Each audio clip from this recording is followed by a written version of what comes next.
Namaskaram students, and let's start with the chapter assessment procedure.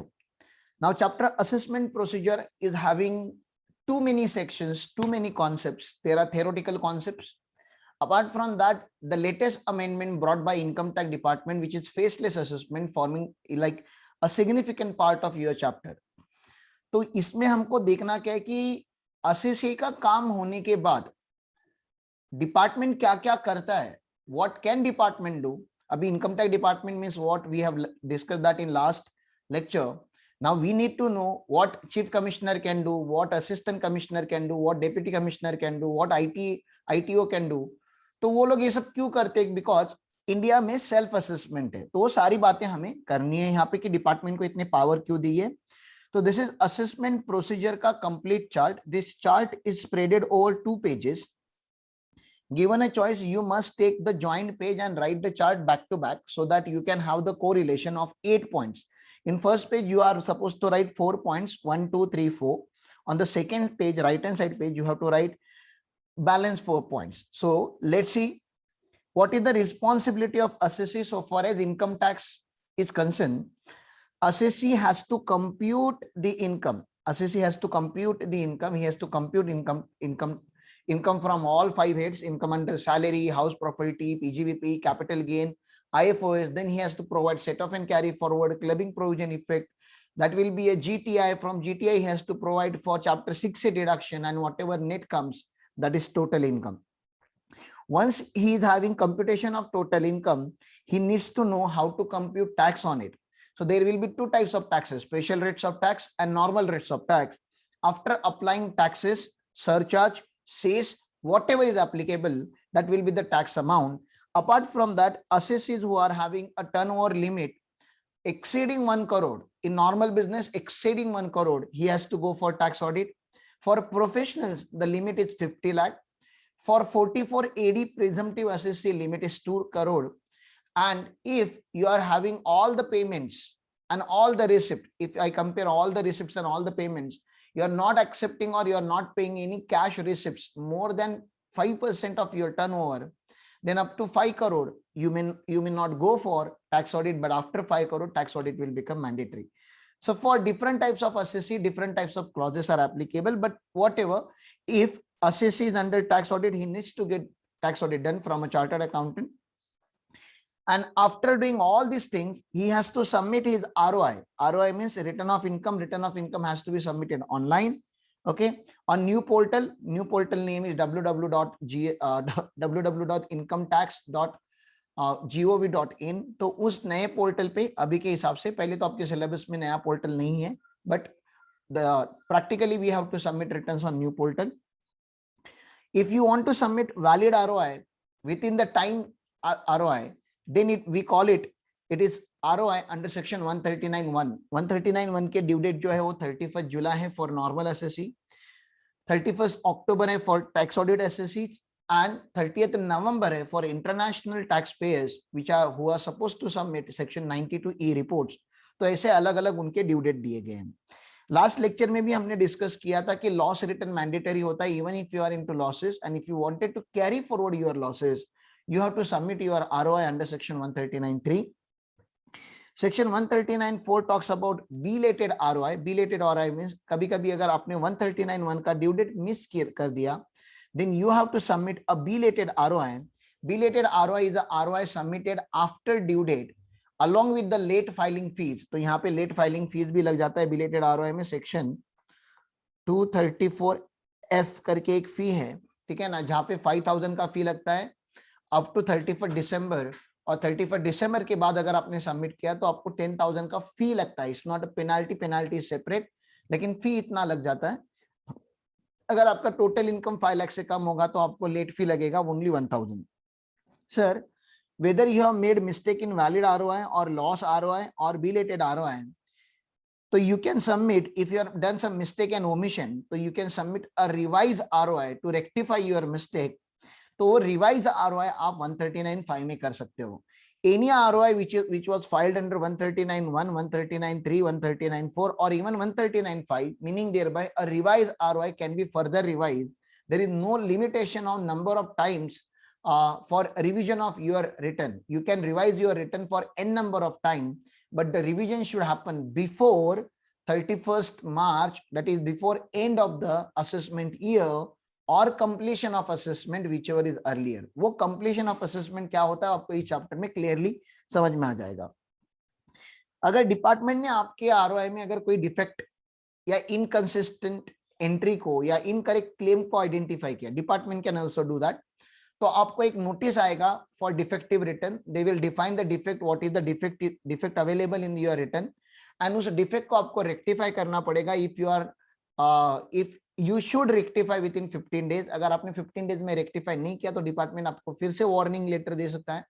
And if you do not rectify the return within 15 days or in an extended time, then your return will be declared as a defective return, and defective return is equal to invalid return, and invalid return means assessee has not furnished the return. So this is the understanding. इतना सब करने के बाद अगर कोई अगर tax liability बनता है आपका, तो यू हैव टू पे the tax liability under 140A self assessment tax. और एक सेक्शन में इस सीरीज में लिखना चाहता हूं, आप लोग भी लिख दो. सेक्शन 140 में इतना सब करने के बाद he has to verify the return, verify the ROI. जो ROI उसका वेरिफिकेशन होता है, आधार ऑथेंटिकेशन होता है, या आपका डिजिटल सिग्नेचर लगा के या ऑनलाइन बैंकिंग से लॉगिन करके आप अपने रिटर्न को वेरीफाई करते हो. Please add section 140 in your chart. इतना हमने ऑलरेडी अदर्स चैप्टर में पढ़ लिया है, ठीक है ना. This is already done. अब इसके आगे क्या होता है, अब डिपार्टमेंट के पास मेरा टैक्स लाइबिलिटी जा चुका है, डिपार्टमेंट के पास मेरा सारा इंफॉर्मेशन जा चुका है, and you know the tendencies of assessee in India. nobody wants to pay more amount of tax, everybody wants to save some tax.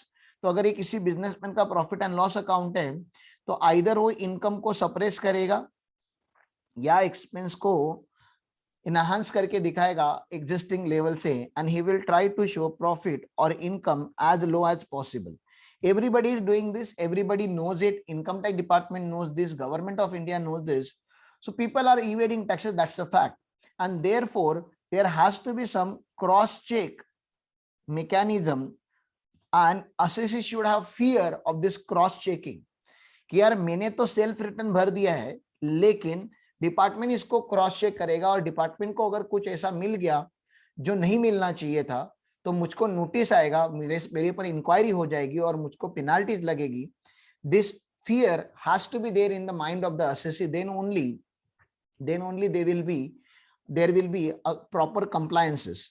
जैसे आप रेलवे या बस में से ट्रैवल करते हो, whenever you travel by railway और बस, you know that you have to take ticket, because TC may come, may not come, and check your returns. Please returns नहीं, आपके टिकट्स को चेक किया जाएगा.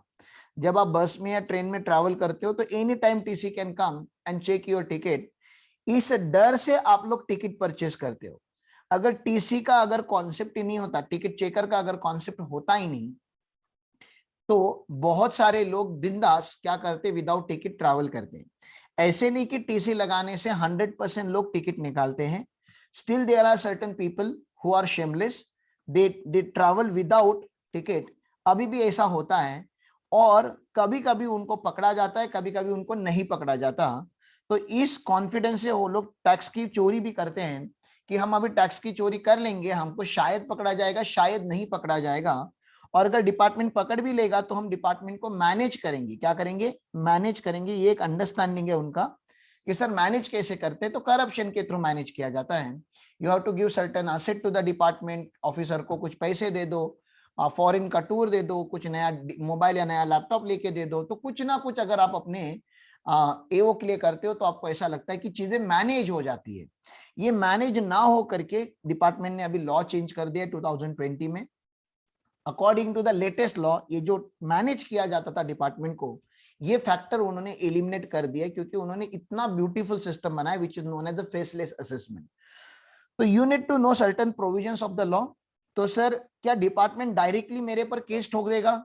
जल्दी बोलो, क्या ऐसा होना चाहिए? डिपार्टमेंट को डाउट है कि मैंने टैक्स की चोरी की है कि नहीं की है, डाउट है उनको, कंफर्म नहीं है, शायद मैंने की भी नहीं है, उनको खाली क्रॉस चेक करना है. जैसे मैंने एटीसी में डिडक्शन क्लेम किया, they just wanted to cross check कि सच में मैंने एटीसी में जब डिडक्शन क्लेम किया तो मैंने कहाँ कहाँ पे इन्वेस्ट किया है, तो क्या डायरेक्टली मुझे टैक्स श्योर का नोटिस पेनाल्टी वगैरह लगा देंगे क्या, जेल में डाल देंगे डायरेक्टली?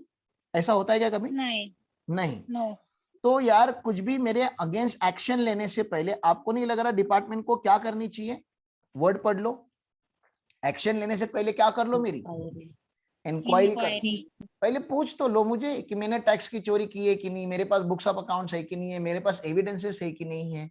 तो first you need to ask me certain questions, if I fail to justify your inquiry then you may proceed with the assessment. लेकिन पहले पूछ तो लो यार कि आपने सर ये डॉक्यूमेंट मेंटेन किया है क्या, ये पेपर्स आपके पास है क्या, ये इंफॉर्मेशन आपके पास है क्या। तो you need to ask, you need to raise a notice for inquiry, you mean department ये नोटिस रेज करेगा।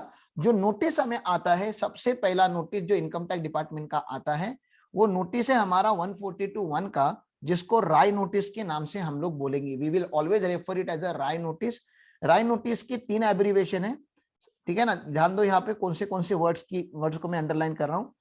सबसे पहले तो रिटर्न भरना मैंडेटरी है, अगर आपने सर्टेन कंडीशंस को कंप्लाई किया तो। मैंडेटरी होने के बावजूद भी आपने अपने ड्यू डेट तक रिटर्न नहीं भरा और डिपार्टमेंट कुछ एक्शन नहीं ले सकता आपके अगेंस्ट जब तक आपने रिटर्न नहीं भरा है। तो सबसे पहले तो राय नोटिस आपको रिक्वेस्ट करेगा कि sir you have not furnish your return, kindly furnish your return. तो सबसे पहला आर जो है राय में का, तो that is return of income, filing of return of income. आपको नोटिस आएगा घर पे कि प्लीज आपका रिटर्न भर दो।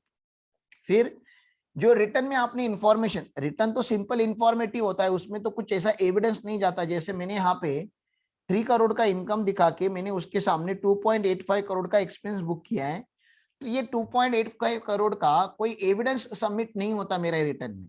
तो डिपार्टमेंट बोल सकता है कि सर आपने जो इतने 2.85 करोड़ का एक्सपेंस बुक किया है उसके बुक्स ऑफ अकाउंट्स लेकर आओ। तो ए stands for books of accounts, ठीक है ना, ए stands for books of accounts. And कभी कभी डिपार्टमेंट को बिजनेस का नेचर नहीं समझता, बिजनेस का नेचर नहीं समझता, बहुत कुछ बिजनेस जरा कॉम्प्लिकेटेड होते हैं। जैसे शेयर मार्केट का बिजनेस है, कॉम्प्लिकेटेड है, डिपार्टमेंट को जल्दी समझ में नहीं आता। जैसे ऑयल एक्सप्लोरेशन का बिजनेस है, डिपार्टमेंट को जल्दी समझ में नहीं आता। बहुत सारी एजेंसी के बिजनेस, फ्रेंचाइजी के बिजनेस जल्दी समझ में नहीं आते, ठीक है ना। ऑनलाइन सेल्स सिस्टम जो भी हम बोलते हैं ना, जो डिजिटल प्लेटफॉर्म पे सेल्स होते हैं, वो जल्दी समझ में नहीं आता कि एग्जैक्टली आप पैसे कमा कैसे रहे हो। तो डिपार्टमेंट शायद आपसे इंफॉर्मेशन मंगा सकता है कि आप आओ हमारे यहाँ पे और हमें ये इंफॉर्मेशन, डॉक्यूमेंट्स नहीं मांग रहा, आपसे इंफॉर्मेशन मांगा जा रहा है कि सर हमें ये इंफॉर्मेशन चाहिए, या आपकी रिलेटेड पार्टीज का चार्ट चाहिए कि आपके कितने रिलेटेड पार्टीज, आप कितनी कंपनीज में डायरेक्टर हो, कितने कंपनीज में आप पार्टनर हो, उसका हमें डिटेल चाहिए। तो department can demand for return, department can demand for books of accounts, department can demand for information. So this is known as RAI notice which can come under 142(1). राय notice के साथ साथ कभी कभी ऐसे होता है कि डिपार्टमेंट को ऐसे लगता है कि मेरे पास इतना टाइम नहीं। जैसा एक सिंपल सा एग्जांपल अगर आपको देना चाहूं मैं, तो कोई एक असेसी है जिसको डिपार्टमेंट ने जब नोटिस मांगा कि हमें डॉक्यूमेंट्स और इंफॉर्मेशन चाहिए, तो उसने 5 ट्रक या 3 ट्रक भर के डॉक्यूमेंट इनकम टैक्स डिपार्टमेंट में भेजे थे। एंड दिस इज फैक्ट है, ऐसा हुआ है। कोई एक शेयर ब्रोकर था जिसको जब नोटिस आया तो उसने कुछ ट्रक भर के इंफॉर्मेशन, मतलब उसके ऑफिस में जितने भी पेपर थे ना, न्यूज़पेपर भी अगर होगा ना, रद्दी भी अगर होगा ना, उसने बोला वो जाने दो, डिपार्टमेंट चेक करने दो, अपन को क्या टेंशन लेना, उन्होंने इन्फॉर्मेशन मंगाया ना, जितने भी पेपर हमारे पास है, एप्लीकेशन फॉर्म, केवाईसी वगैरह, बैंक स्टेटमेंट, जो भी स्टेटमेंट्स है, सारे स्टेटमेंट भर दो ट्रक में और उनको बोल दो ये रहा इंफॉर्मेशन, चेक कर लो जो चेक करना है। अब तुम मुझे बताओ, तुम्हारा असेसमेंट एक पर्टिकुलर पर्सन एओ ओपन करता है, बेचारा एओ 5 ट्रक चेक कर पाएगा क्या? नो। नहीं। तो ऐसे केस में एओ क्या कर सकता है? तो ऐसे केस में जब असेसी थोड़ा स्मार्ट, ओवर स्मार्ट एक्ट करने का ट्राई कर रहा है, तो डिपार्टमेंट के पास पावर है अंडर सेक्शन 142(2)(a), ठीक है ना, 142(1) और 142(2)(a, ये दो इंपॉर्टेंट सेक्शन है, जहां पे डिपार्टमेंट एक चार्टर्ड अकाउंटेंट्स की फर्म को अपॉइंट कर देगा और बोलेगा कि चार्टर्ड अकाउंटेंट साहब, मुझे ये जो रिपोर्ट है ना 30 दिन में इनका ऑडिट करके, ये जो ट्रक आए 5 आए, आने दो 10 आने दो, इनका ऑडिट करके 30 दिन में मुझको रिपोर्ट सबमिट करो, ठीक है ना। 30 दिन में करो, 50 डेज में करो, 90 डेज में करो, वो टाइम लिमिट उसमें लिखा जाएगा कि कितने टाइम लिमिट में इतना करना है। अब सीए फर्म मतलब समझते हो, सीए फर्म का टीम होता है, मैनेजर्स होते हैं, आर्टिकल्स होते हैं, और जहां पे जरूरत पड़ी वो आउटसोर्स भी कर सकते हैं, तो सारा उनके पास फ्रीडम होता है। एओ के जैसा रिस्ट्रिक्शन सीए फर्म में नहीं होता। तो इस ऑडिट को हम स्पेशल ऑडिट बोलते हैं। Please do not get confuse with special audit and tax audit. Tax audit अलग होता है और स्पेशल ऑडिट अलग होता है। स्पेशल ऑडिट असेसमेंट प्रोसीजर में होता है और स्पेशल ऑडिट पूरे बिजनेस का नहीं होता। जितना एओ बोलेगा, जिस डिपार्टमेंट का या जिस लेजर का ऑडिट करने बोलेंगे, उसी लेजर का ऑडिट होता है। थोड़ा डिटेल में किया जाता है, इन्वेस्टिगेटिव होता है। हमें खाली ढूंढना होता है कि क्या गलत है और उतना देना पड़ता है। नॉर्मल ऑडिट में हम ये नहीं ढूंढते कि क्या गलत किया हुआ है। नॉर्मल ऑडिट में तो हम हमारा ओपिनियन देते हैं। स्पेशल ऑडिट में हम डिपार्टमेंट को अच्छा खासा रिपोर्ट निकाल के देते हैं। तो ये बात हमारी है, यहाँ पे इतनी बात होती है। इसके बाद भी अभी डिपार्टमेंट के फर्स्ट इंफॉर्मेशन देखो कहां से आएगा। आपने जो रिटर्न भरा यहां से इंटरनेट का इश्यू दिखा रहा है। Am I audible to all of you now? कोई इंटरनेट का इश्यू आया था बीच में। आवाज आ रही है मेरी clearly? Okay, yes sir. Thank you. तो यस सर। या थैंक यू। तो यहाँ पे देखो क्या है, डिपार्टमेंट के पास आपके बारे में इंफॉर्मेशन कैसे जाता है। बहुत सारे लोगों को तो ऐसा कॉन्फिडेंस है कि अरे डिपार्टमेंट को तो पता ही नहीं चलेगा कि मैंने क्या किया है। Whatever I have done is with me, how department will come to know about that I have purchase a property, I have kept the fixed deposits, I have share market account, how department will come to know about it. ये ऐसा बहुत सारे लोगों को understanding होता है। तो first of all it is your responsibility to share all the data with income tax department. ये आपकी रिस्पॉन्सिबिलिटी में आता है। That is a one source of gathering the information. अगर सेकेंडली उनको एडिशनल इंफॉर्मेशन चाहिए तो they may send a right notice to you. उससे ज्यादा भी अगर इंफॉर्मेशन चाहिए तो दे में कंडक्ट द स्पेशल ऑडिट। और एक चैप्टर आगे जाके है सर्च एंड सीजर। अगर उनको लगता है तो वो आपके घर के ऊपर सर्वे, मतलब घर के मतलब आपके बिजनेस के ऊपर सर्वे लगा सकते हैं। और उससे भी ज्यादा इंफॉर्मेशन चाहिए, मतलब उनको पता है कि आपको जब तक 4 डंडे नहीं मारेंगे आप इंफॉर्मेशन दोगे नहीं, तो आपके घर पे सर्च आ सकता है, रेड आ सकती है। इतने सारे रिसोर्सेज से डिपार्टमेंट के पास इंफॉर्मेशन आपके थ्रू आती है। ये हो गया डायरेक्ट गैदरिंग ऑफ इंफॉर्मेशन। इसके अलावा डिपार्टमेंट को सारे बैंक्स रिपोर्ट करते हैं। सारे बैंक्स की एक रिस्पॉन्सिबिलिटी है एनुअल फाइनेंशियल इंफॉर्मेशन स्टेटमेंट भरने की। फिर सारे जो स्टॉक ब्रोकर है वो लोग अपना इंफॉर्मेशन डिपार्टमेंट के साथ शेयर करते हैं। जितने भी प्रॉपर्टी रजिस्ट्रार है, जब भी आप प्रॉपर्टी लेते हो तो प्रॉपर्टी रजिस्टर करनी पड़ती है। सारे property registrar income tax department को इन्फॉर्म करते हैं। किसी भी कंपनी में अगर आपने इक्विटी शेयर्स होल्ड करके रखे हैं 10 लाख से ज्यादा, तो वो कंपनी डिपार्टमेंट को